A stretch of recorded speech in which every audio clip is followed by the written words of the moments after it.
دیکھیے نبی اکرم صلی اللہ علیہ وسلم پر اول تو جو آپ کی زندگی حیات مبارکہ ہے، آغاز وحی کے بعد سے آپ کے انتقال تک، اس میں صبر کی کیفیت جو مطلوب تھی، مکی دور میں کچھ اور تھی، مدنی دور میں کچھ اور تھی۔ مکی دور میں پھر اس کے 3 دور آتے ہیں۔ پہلے 3 سال تقریباً ایذا جو ہے وہ صرف زبانی کلامی رہی ہے، فزیکل ٹارچر نہیں دیا گیا۔ اور نمبر 2، یہ جو زبانی ایذا تھی یہ بھی صرف حضور صلی اللہ علیہ وسلم کو پہنچائی گئی۔ اس کا فلسفہ سمجھ لیجئے، ایک شخص دعوت لے کر اٹھا ہے، آپ اس کی کیریکٹر اسیسینیشن کر کے اگر اس کی ول پاور کو ختم کر دیں، توڑ دیں، تو وہ دعوت خود بخود ختم ہو جائے گی، پھر کسی اور سے کچھ کہنے کی ضرورت ہی نہیں۔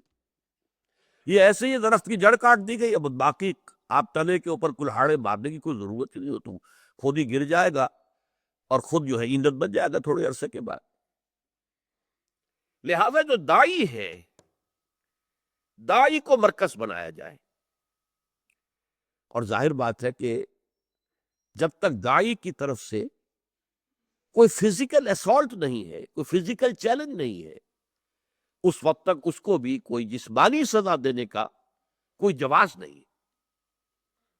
لہذا صرف زبانی کلامی گفتگو ہوگی۔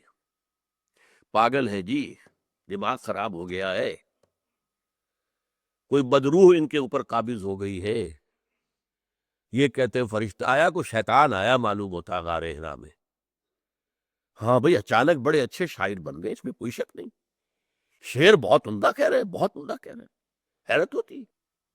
ہاں، کسی جن نے ان کو سکھایا، معلم مجنون، سکھایا پڑھایا گیا ہے یہ جنوں کے ذریعے سے، ورنہ اتنی اچھی پوئٹری، اتنا اچھا خطابت کہاں سے آ گئی محمد کے پاس؟ نہ یہ پڑھے لکھے تھے، نہ خطیب تھے، نہ شاعر تھے۔ کسی نے کہا ساحر ہیں، اصل میں یہ سحر سیکھ لیا ہے کہیں سے انہوں نے۔ کسی نے کہا مسحور ہیں، کسی کا جادو ان کے اوپر ہو گیا ہے، یہ بیچارے بے بس ہیں، یہ تو کسی جادوگر کے زیر اثر آ کر رہے ہیں جو کچھ کر رہے ہیں۔ چنانچہ یہ بات ہمدردی میں بھی کہی گئی۔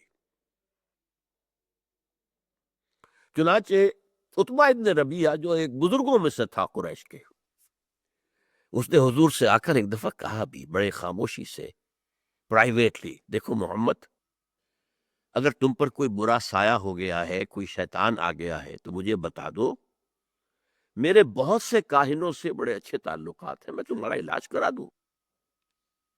یہ وہ بہت سمپیتھیٹیکل نہیں کہہ رہا ہے کہ اگر واقعی کوئی ایسی بات ہو گئی ہے تو مجھے بتا دو، علاج ہو جائے۔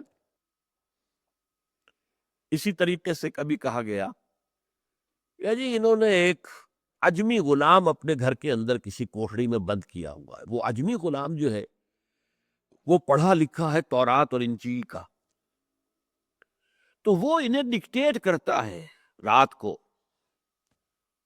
اکتتبہا فَهِيَ تُمْلَىٰ عَلَيْهِ بُكْرَةً وَأَصِيلًا، انہوں نے لکھ لی ہے ان سے سن کر باتیں، اور وہ انہیں صبح و شام جو ہے وہ املا کرتا ہے، ڈکٹیٹ کرتا ہے، وہ آ کر بتا رہے۔ یہ ساری باتیں کیا تھی؟ Verbal torture. کوئی مارا نہیں، کوئی پتھراؤ نہیں کیا، اور کسی اور سے کچھ نہیں کہا کہ اگر ہماری اس استہزاء سے، جسے آپ کہتے ہیں چٹکیوں میں اڑا دینا، چٹکیوں میں اڑا دیں گے ان کو، اگر ان کی کریکٹر ایسوسیشن ہو جائے اور یہ پریشان ہو کر چھوڑ چھاڑ کر بیٹھ جائے، دفع ہوں یہ لوگ جو یہ کہہ رہے ہیں، اور اپنا یہ مشن چھوڑ دیں، تو بس فَهُوَ الْمَطْلُوبُ، ہمیں یہی تو چاہیے نا کہ محمد اس کام کو چھوڑ کر بیٹھ جائے۔ تو اگر گڑ دے کر مارا جا سکتا ہو، اگر صرف وربل پرسیکیوشن جو ہے، وربل ایذا سے اگر انہیں چپ کیا جا سکے، تو ہمیں مارنا کائے کو ہے، پیٹنا کائے کو ہے؟